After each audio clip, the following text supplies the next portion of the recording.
Video को start करने से पहले मैं अनुरोध करता हूं सबको कि भैया लाइक कर दो, शेयर कर दो एंड सब्सक्राइब कर दो अभी के अभी, क्योंकि ये सारे वीडियोस आप ही के बेनिफिट के लिए है। अभी के अभी like and subscribe. Thank you so much.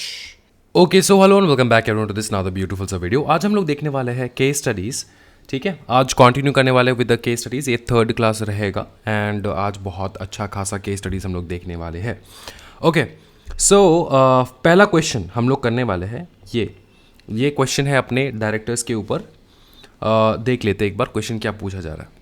Last से स्टार्ट करेंगे हम लोग। Explain when the requirement of deposit of amount is not applicable. ठीक है, अब इसमें तो समझ में नहीं आ रहा है मेरे को कि explain the requirement of deposit of amount is not applicable, कब एप्लीकेबल नहीं है ये क्वेश्चन है, समझ में नहीं आ रहा है। और एक क्वेश्चन पूछा गया, is the decision of the company valid. दो क्वेश्चन पूछा गया यहाँ पे, दो क्वेश्चन पूछा गया है यहाँ पे और समझ में नहीं आ रहा कि क्या क्वेश्चन है। तो हम लोग ऊपर से स्टार्ट करेंगे। X proposes his candidature as a director of X Limited along with the deposit of 1 lakh rupees. Later, X failed to be appointed as a director, but received 39% of the total vote. X claimed फिर X claimed X Limited to refund the deposit, but the company denied to pay as he failed to elect, having obtained 39% voting cast. ठीक है, मतलब क्या है? Simple बात है भाई मेरे, एक्स भैया को बनना था अपना डायरेक्टर। भैया ने अप्लाई कर दिया। ठीक है, भैया ने अप्लाई कर दिया 1 लाख रुपीस, जो कि डिपॉजिट अमाउंट रहता है। ठीक है, 1 लाख रुपीस अप्लाई कर दिया। भैया इलेक्ट नहीं हुए, लेकिन वोट उनको मिला है 39%। अब भैया चाहते कि रिफंड कर दे अपना अमाउंट। कौन सा अमाउंट? ये 1 लाख रुपीस जो है वो रिफंड उसको मिल जाए। ठीक है, फटाफट सेक्शन बता दो भैया, बहुत यूनिक सा सेक्शन है। सेक्शन है 160 ऑफ द कंपनीज एक्ट 2013। अच्छा, सेक्शन 160 क्या कहता है? कहता क्या है? हाँ जी, कहता क्या है बताओ। आप अप्लाई कर सकते हो, यही कहता है कंपनी। सेक्शन 160 यही आपको पावर देता है कि कोई भी बंदा जो है वो अप्लाई कर सकता है to be a director with payment of rupees 1 lakh rupees. लेकिन यहाँ पे और एक चीज़ कहता है कि अगर आपको मिल जाए 25% ऑफ द वोट। ठीक है, 25% अगर आपको वोट मिल जाए ना, वोट इन फेवर हो, तो आपको ये मनी जो है वो रिफंड हो जाता है ना। जो आपका डिपॉजिट अमाउंट है वो आपका रिफंड हो जाता है। ये तो भैया हम लोगों ने पढ़ रखा है प्रोविजन में, according to section 160 of the companies act 2013। ठीक है, इतना तो पता है सर? हाँ, इतना पता है। तो पूछा गया कि देखो, बोले कि उसने मांगा, उसने अपना क्लेम किया, रिफंड क्लेम किया, लेकिन कंपनी डिनाई कर दिया। कंपनी ने कहा भैया हम नहीं देंगे आपको पैसा। कंपनी ने कहा हम नहीं देंगे आपको पैसा, कंपनी डिनाइड। तो क्या ये वैलिड है कि नहीं? पहला क्वेश्चन। हाँ जी, पहला क्वेश्चन का आंसर होगा नो, नॉट वैलिड। अब इसका आंसर क्या है? प्रोविजन क्या है?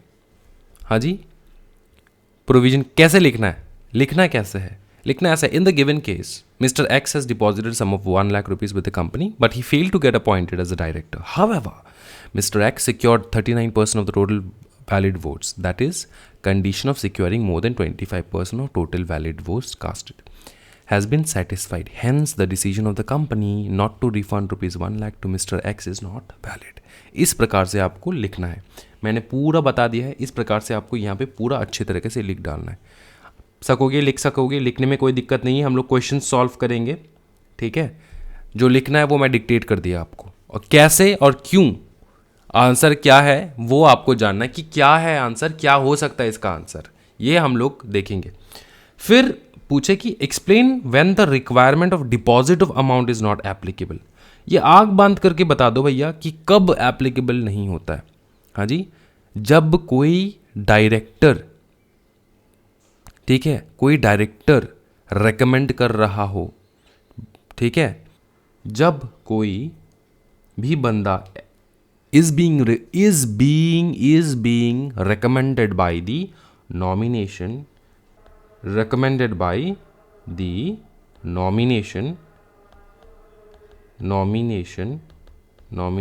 and remuneration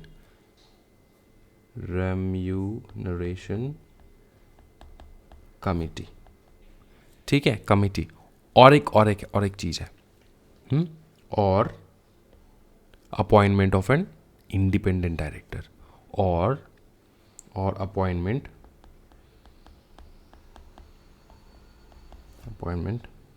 of an independent director.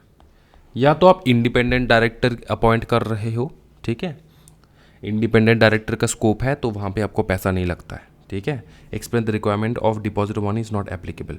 अगर इंडिपेंडेंट डायरेक्टर है तो इंडिपेंडेंट डायरेक्टर के हिसाब से बैठना चाहता है बंदा तो उसके पैसा नहीं लगेगा। और एक चीज़, जब आप आपने अप्लाई ही नहीं किया, ठीक है, आपको रेकमेंड किया गया है बाय द रेम्यूनरेशन एंड अपना nomination and remuneration committee. Nomination and remuneration committee जो है वो रेकमेंड कर रहा है कि ये बंदा बहुत सही है, इसको बिठाओ डायरेक्टर के हिसाब से। तो तब ये दो केस समझ में आ चुका है, कोई दिक्कत वाली बात नहीं। According section 160 of the companies act 2013 समझ में आ रहा है। और एक ऑप्शन हो सकता है यहाँ पे, और एक ऑप्शन हो सकता है कि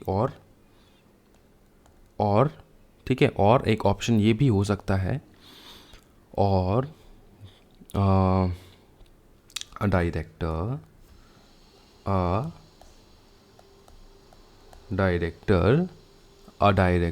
बताओ recommended by BOD, board of directors ने बैठ के रिकमेंड किया। एक तो बोर्ड ऑफ डायरेक्टर्स ने रिकमेंड किया, या तो इंडिपेंडेंट डायरेक्टर, या तो नॉमिनेशन कमेटी ने रिकमेंड किया है। समझ में आ रहा है? हाँ जी, हाँ। अब ये बोर्ड ऑफ डायरेक्टर्स कब है? पकड़ लो कोई कंपनी है जहाँ पे देखो नॉमिनेशन एंड रेम्यूनरेशन कमेटी जो है हर कंपनी के ऊपर एप्लीकेबल नहीं होता। तो जहाँ पे नॉमिनेशन और रेम्यूनरेशन कमेटी है वो तो रेकमेंड कर रहा है, अगर वो कर रहा है तो, और जिस कंपनी में पकड़ लो नॉमिनेशन रेम्यूनरेशन कमेटी अप्लाई ही नहीं होता, उस कंपनी का बोर्ड ऑफ डायरेक्टर्स ने अगर रेकमेंड किया तो, समझ में आ रहा है ना, तब आपको पैसा वगैरह नहीं लगता। ये पूरा क्लियर हो चुका है सर? वैसे बताया तो सर बहुत ईजी है, कोई मतलब दिक्कत वाली बात नहीं है, ठीक है। हाँ जी, अब ये जो चीज़ लिखा है ना, ये लिखा है अपने सेक्शन 178 में, ठीक है, समझ में आ रहा है? ये क्लियर हो चुका है, कोई दिक्कत वाली बात नहीं है, ठीक है, ओके, इतना तो समझ में आ चुका है, पूरा क्लियर है। हाँ, फिर आगे बढ़ते हैं हम लोग। नेक्स्ट देखो, नेक्स्ट क्वेश्चन में क्या पूछा गया, बोले लास्ट से पढ़ेंगे, Candim limited appoint a director who has just stayed for a period of 120 days in India during financial year 2019। अभी अपॉइंटमेंट ऑफ डायरेक्टर्स के बारे में बात हो रहा है। इससे पहले और एक चीज बोलता है कि do you agree with the suggestion given by the adviser. अब एडवाइस भी दिया है, एडवाइजर ने क्या दिया है वो देखेंगे हम लोग। Dim limited was incorporated on 31st December 2019. An advisor to the company has suggested that since the article of association does not contain provisions relating to appointment of first director, company can function without the director until AOA is amended. बोलेगी भैया नया company है x limited, क्या sorry dim limited, ठीक है, dim limited, ठीक है, year of incorporation है 31st December 2019 को इनकॉर्पोरेट हुआ है, ठीक है। अब एओए में लिखा नहीं है कि कैसे फर्स्ट डायरेक्टर को अपॉइंट किया जाए, ठीक है, फर्स्ट डायरेक्टर को कैसे अपॉइंट किया जाए ये एओए में लिखा नहीं है। तो एक एडवाइजर बंदा कहता है कि जब तक कि ना एओए को अमेंड किया जाए, let's function without a first director. First director के बिना ही हम लोग फंक्शन करते हैं। देखो, an advisor to the company has suggested that since the article of association does not contain provisions relating to appointment of first director, company can function without the director until AOA is amended. अब आपको पूछ रहा है कि do you agree with the suggestion given by the advisor or not? सबसे पहला answer with the provision, फटाफट बोल दो सेक्शन नंबर के साथ। हाँ, सेक्शन नंबर के साथ चाहिए, ऐसे नहीं, हाँ बोलो। अच्छा, फर्स्ट डायरेक्टर जो है वो हमेशा किस प्रकार से अपॉइंट होता है? The first director of most of the companies are named in their articles of association, ये अपने को पता है, ठीक है। लेकिन रेगुलेशन 60 ऑफ टेबल एफ क्या कहता है, याद आ रहा है? Regulation 60 of table F provide that the number of directors and the name of the first director shall be determined in writing by the subscribers of the memorandum और अ majority of them. Further, Section 152, subsection 1 कहता है of the Companies Act 2013 provides that where there is no provision made in the article of association, provision ही नहीं है article of association में of a company for the appointment of first director, the subscribers to the memorandum who are individuals shall be deemed to be the first director of the company until the directors are duly appointed. ये तो आपको याद आ रहा होगा.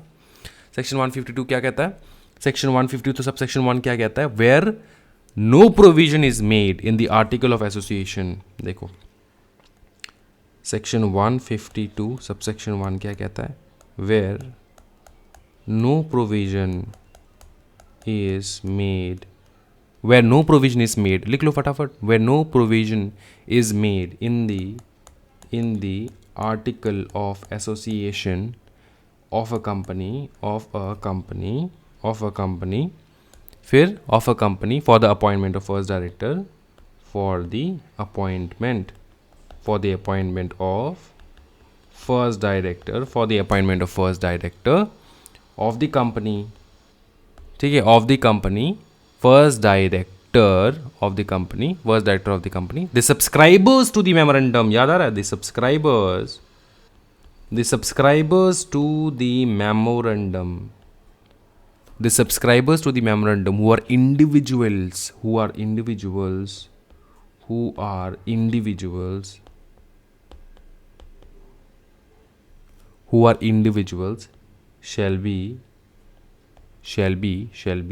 shall be the first director of the company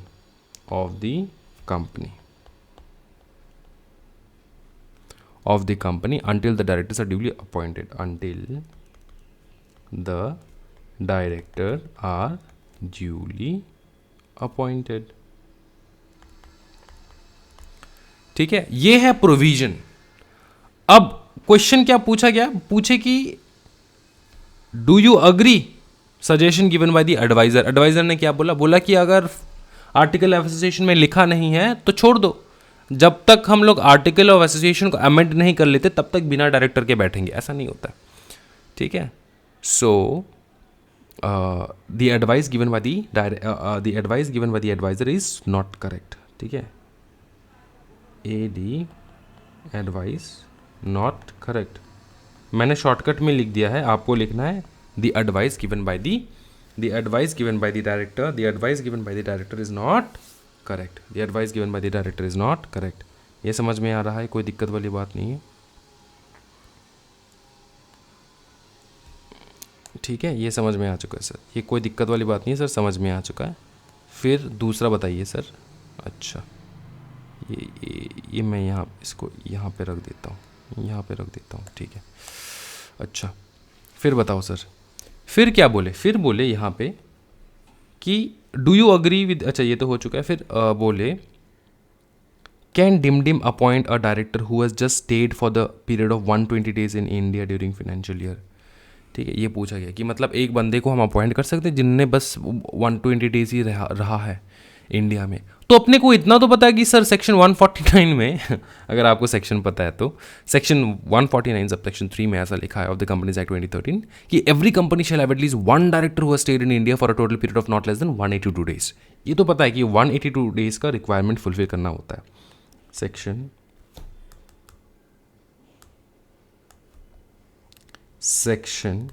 149 subsection 3 कहता है कि एक डायरेक्टर चाहिए जो मिनिमम 182 डेज इंडिया में रह चुका है।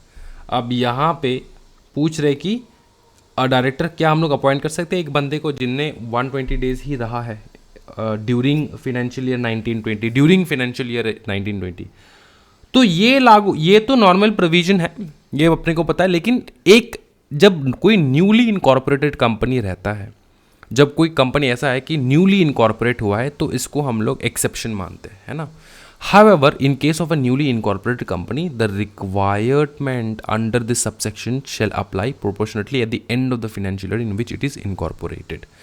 ठीक है, समझ में आ रहा है. Hence, DIMDIM, which has been incorporated on December 31st, 2019, can appoint a director who has just stayed for 120 days in India. ठीक है, जब ये फिनेंशियल ईयर खत्म हो जाएगा 1920 का, क्योंकि इसका तो इनकॉर्पोरेशन ही हुआ है 1920 को, तो 1920 का जब इनकॉर्पोरेशन मतलब ख़त्म हो जाता है आपका इनकॉर्पोरेशन टाइम पीरियड, उसके बाद से अप्लाई हो जाएगा ये वाला 182 डेज वाला रिक्वायरमेंट. लेकिन ठीक है, जब तक कि ना ये मतलब इनकॉर्पोरेशन अभी फिलहाल इनकॉर्पोरेशन स्टेज में है, इनकॉर्पोरेशन ईयर में है, तो इस ईयर में हम लोग 120 डेज ये जो मतलब मिनिमम रिक्वायरमेंट होता है ये फुलफिल नहीं करने से भी चलेगा. तो इसको कैसे लिखे सर? इसको ऐसे लिखना है, मैं डिक्टेट करता हूँ, फटाफट लिख दो. ठीक है, section 149 subsection 3 of the companies act 2013 provides that every company shall have at least one director who has stayed in India for a total period of not less than 182 days during the financial year. However, in case of a newly incorporated company, the requirement under this subsection shall apply proportionately at the end of the financial year in which it is incorporated. Financial year जब खत्म हो जाता है तब, समझ में, तब ये इसके ऊपर एप्लीकेबल हो जाएगा. तो इसको आंसर कैसे लिखना है? Hence, DIMDIM Limited, which has been incorporated on December 31st, 2019, can appoint a director who has just stayed for 120 days in India. ठीक है, 120 days in India, yes, can be appointed. Yes, can be appointed. ठीक है, ये होगा आपका number 2 का answer. Yes, can be appointed during the financial year 1920. ये समझ में आ चुका है, कोई दिक्कत वाली बात नहीं सर, ये पूरा मक्खन समझ में आ चुका है. थोड़ा कॉम्प्लिकेटेड लग रहा है केसेस, कोई कॉम्प्लिकेशंस नहीं है. अगर आप प्रोविजंस आपको याद है तो भैया मक्खन है केसेस, कोई मतलब दिक्कत वाली बात है ही नहीं. कैसे सॉल्व करना है? दो सेक्शन से यहाँ पे घुसेर के रख दिया, 152 एंड 149. समझ में आ चुका है, कोई दिक्कत वाली बात नहीं है सर. अच्छा, फिर हम लोग एक केस करेंगे, ये वाला केस करेंगे. फिर हम लोग केस करेंगे ये, सुनो अच्छे से देखो. अच्छा, क्वेश्चन क्या देखो, do you agree with the company secretary? तो कंपनी सेक्रेटरी से आप अग्री करते हो कि नहीं, ये क्वेश्चन है. अब देखो पूछा क्या क्या है यहाँ पे अच्छे से. बोले board of directors of yes no limited proposes to appoint Arjun as managing director को बिठाना चाहता है. ठीक है, board. Arjun has recently celebrated his 71st birthday. 71st birthday. Arjun has spent his entire career in power sector and will be a strategic fit for Yes No Limited. Company secretary of the company suggests that Arjun can only be appointed through special resolution. Company secretary कहता है कि special resolution के माध्यम से ही appoint हो सकता है. Arjun has spent his entire career in power sector and will be strategic fit. अच्छा बताओ क्या कहा, बताओ भैया. डायनेमिक इंसान है यार, 70 साल के ऊपर है, डायनेमिक बुड्ढा है भैया. 71st बर्थडे मना रहा है, 70 के ऊपर है, डायनेमिक इंसान है. हाँ, समझ में आ रहा है. ओके, एस पर बताओ, सेक्शन बताओ, सेक्शन नंबर बता दो. ये कौन से सेक्शन से रिलेट करता है? एस पर section of the Companies Act 2013, Section 196 याद आ रहा है. No company shall appoint or continue the employment of a person as managing director, whole-time director or manager who is below the age of 21 years or has attained the age of 70. तो minimum criteria तो sir था 21 और maximum criteria था sir 70. तो sir ये तो 71 हो चुका है बुढ़ा, तो क्या इसको हम लोग अपॉइंट कर सकते हैं? हाँ जी. However, appointment of a person who has attained the age of 70 years may be made by passing a special resolution in which case the explanatory statement annexed to the notice for such motion shall indicate the justification for appointment of such person. Further, where no such special resolution is passed but vote casted in favor of the motion exceeds the votes, if any cast against the motion and the central government is satisfied on the application made by the board, then such appointment is most beneficial to the company. The appointment of the person who has attained the age of 70 years may be made. Accordingly, in the given case, appointment of Mr. Arjun, yes, can also be made by the application made by the board of directors to the central government. Therefore, the advice of company secretary is not correct.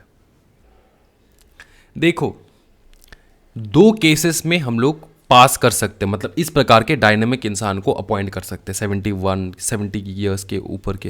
यार टाटा भैया भाई साहब भी तो 70 के ऊपर है, लेकिन वो थे ना as a director.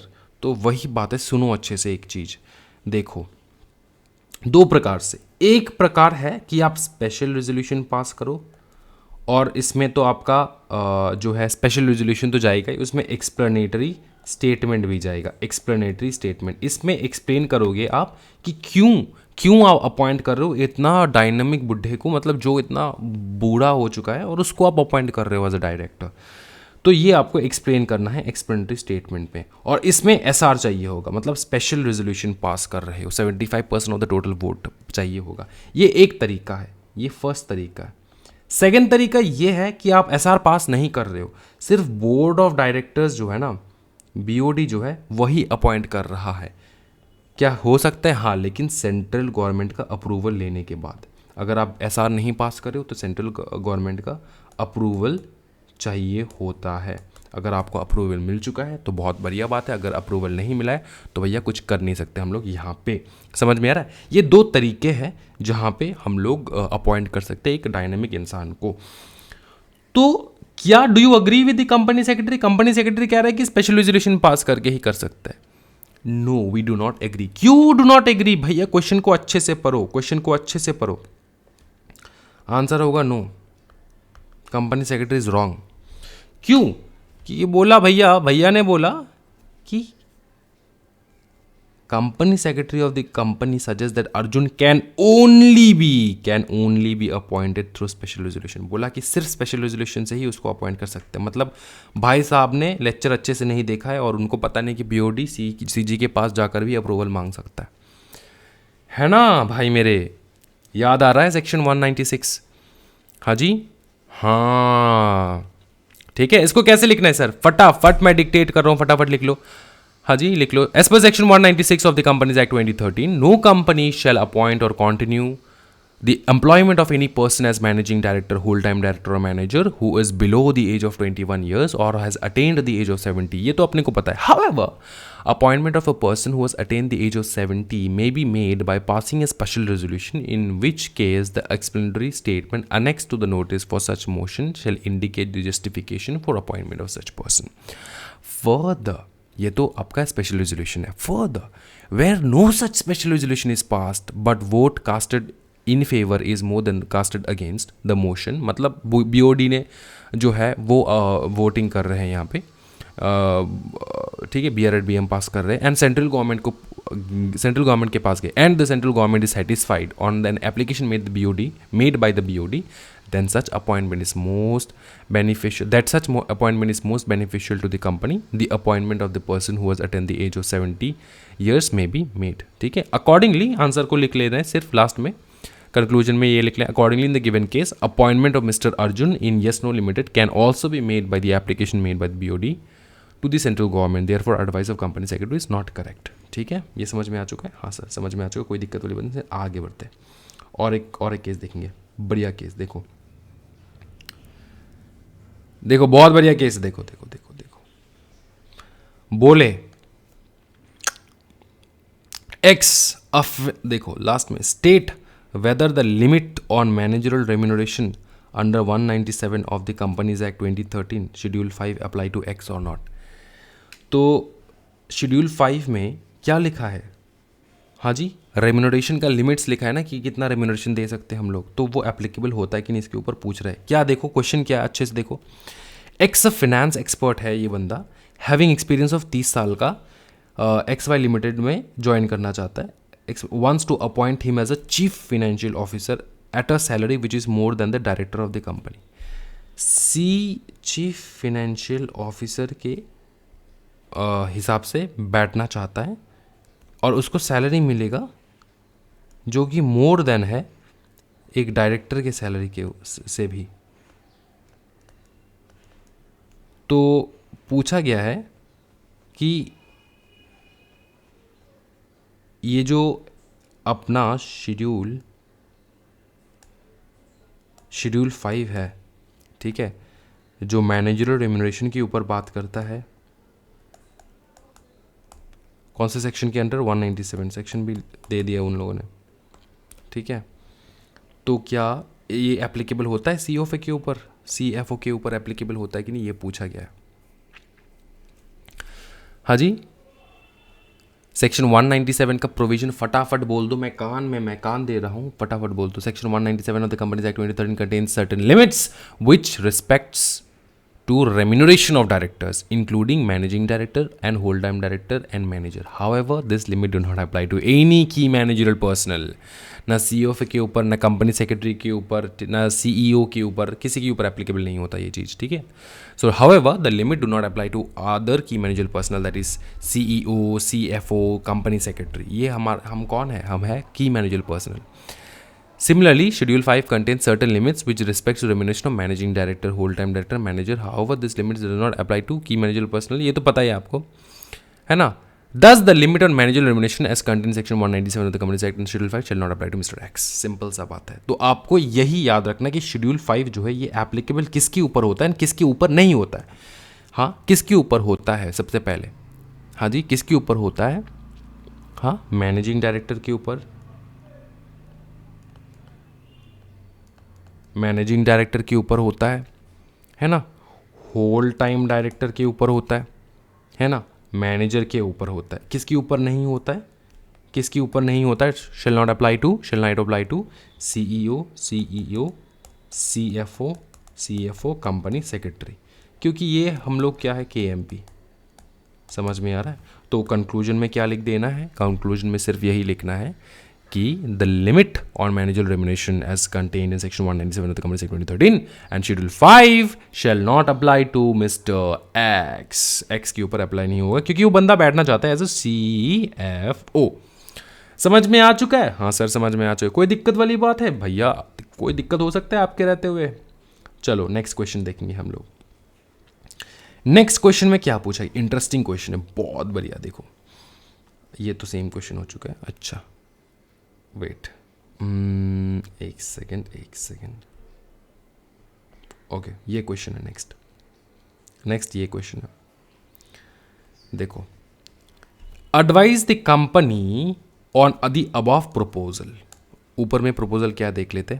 XYZ limited wants to pay sitting fees to its women directors. Women director को सिटिंग फीस देना चाहता है, less than the sitting fees payable to the other directors of the company. हाँ जी, हाँ। And want to appoint X as its managing director of the company for a term exceeding 5 years at a time, ठीक है। तो advise the company on the above। अब 2 question है यहाँ पे यार, छोटा मोटा क्वेश्चन नहीं, 2 क्वेश्चन पूछ रखती है भाई साहब ने, ठीक है। 2 क्वेश्चन पूछ रखते हैं। अच्छा, पहला तो ये है कि क्वेश्चन पहला ये है कि once to pay sitting fees, less देना चाहता है, क्या वो सही है कि नहीं, ये क्वेश्चन। फिर बोले कि and wants to appoint X as its managing director of the company for a term exceeding 5 years at a time. तो 2 क्वेश्चन है। पहला क्वेश्चन ये है कि वुमन डायरेक्टर को लेस फीस देना चाहता है अदर डायरेक्टर के हिसाब से, क्या वो सही है? तो सुनने में ही गलत लग रहा है, तो मैं यहाँ पर आंसर लिख रहा हूँ नो, ठीक है। सुनने में ही तो गलत लग रहा है यार, वुमेन डायरेक्टर को क्यों वुमेन डायरेक्टर है इसलिए आप उसको कम फीस दोगे? भैया कंपनीज एक्ट आपको पछाड़ के रख देगा। कंपनीज एक्ट में भी लिखा है कि भैया कम फीस नहीं चल सकता, कम फीस हम लोग नहीं दे सकते भाई मेरे, ठीक है। इक्वल फीस देना होगा या फिर उससे ज़्यादा, ये तो लिखा है। मैं प्रोविजन बताऊंगा, लेकिन ये मतलब कॉमन सेंस का बात है, ये मैंने लिख दिया। चलो फिर देखो नंबर 2 क्वेश्चन पूछ रहा है, बोल रहा है कि भैया मैनेजिंग डायरेक्टर को बिठाना चाहता है for a term more than 5 years, 5 years से ज़्यादा बैठना, क्या ये पॉसिबल है कि नहीं? ये है क्वेश्चन, ये है क्वेश्चन। हाँ जी, सेक्शन 196 क्या कहता है? याद आ रहा है कुछ? Section 196 of the companies act, हाँ, a company shall not appoint और reappoint any person as its managing director for a term exceeding 5 years at a time so mister X cannot be appointed. याद आ रहा है? हाँ जी, एक बार में, eight a time, एक बार में आप अपॉइंट नहीं कर सकते 5 साल से ज़्यादा के टाइम फ्रेम के लिए। समझ में आ रहा है? तो दोनों का आंसर हो जाएगा नो। ठीक है, कैसे लिखना है सर? हाँ जी, कैसे लिखना है मैं बताता हूँ, कोई दिक्कत वाली बात नहीं है, सुनो। A company may pay a sitting fees to a director for attending meeting of a board of committees thereof such sum as may be decided by the board of directors। जितना भी अमाउंट बोर्ड ऑफ डायरेक्टर सही लगे उतना देगा। Which shall not exceed 1 lakh rupees per meeting of the board or committee thereof। लेकिन 1 लाख से ज़्यादा नहीं होना चाहिए। However, for independent directors and women directors the sitting fee shall not be less than the sitting fee payable to the other directors। तो independent directors and women directors के लिए provision ये है कि दूसरे डायरेक्टर्स से कम फीस आप पे नहीं कर सकते। सो XYZ limited cannot pay sitting fees to its woman director less than the sitting fees payable to the other directors of the company। ये आपको लिख देना है, ठीक है। फिर आपका बताया ये जो है आपका मैनेजिंग डायरेक्टर 5 साल से। तो सेक्शन 196 क्या कहता है? कंपनी शैल नॉट अपॉइंट और reappoint any person as its managing director for a term exceeding 5 years। Manager 5 साल के लिए बैठ सकता है, उसके बाद रीअपॉइंट वो मतलब स्ट्रेट एक टाइम के लिए 5 साल के लिए ही अपॉइंट हो सकता है। समझ में आ रहा है ना? हाँ जी, for a term exceeding 5 years at a time so mister X cannot be appointed as managing director of a company for a term exceeding 5 years at a time. समझ में आ रहा है? उसका 5 years का टेन्योर खत्म हो चुका है, फिर कोई दूसरा इंसान ने बैठा, फिर जाके उसको दोबारा रीअपॉइंट किया, वो सारे अलग बात है, लेकिन एट अ टाइम 5 years से ज़्यादा एक्सीड नहीं कर सकता। इसको लिख देना है, ठीक है? समझ में आ चुका है, कोई दिक्कत वाली बात नहीं है सर जी। तो आज के वीडियो में इतना रखते हैं, नेक्स्ट वीडियो में हम लोग फिर से दोबारा देखेंगे, बढ़िया बढ़िया सा क्वेश्चंस करेंगे, ठीक है? Thank you so much everyone, happy learning guys, bye bye, take care.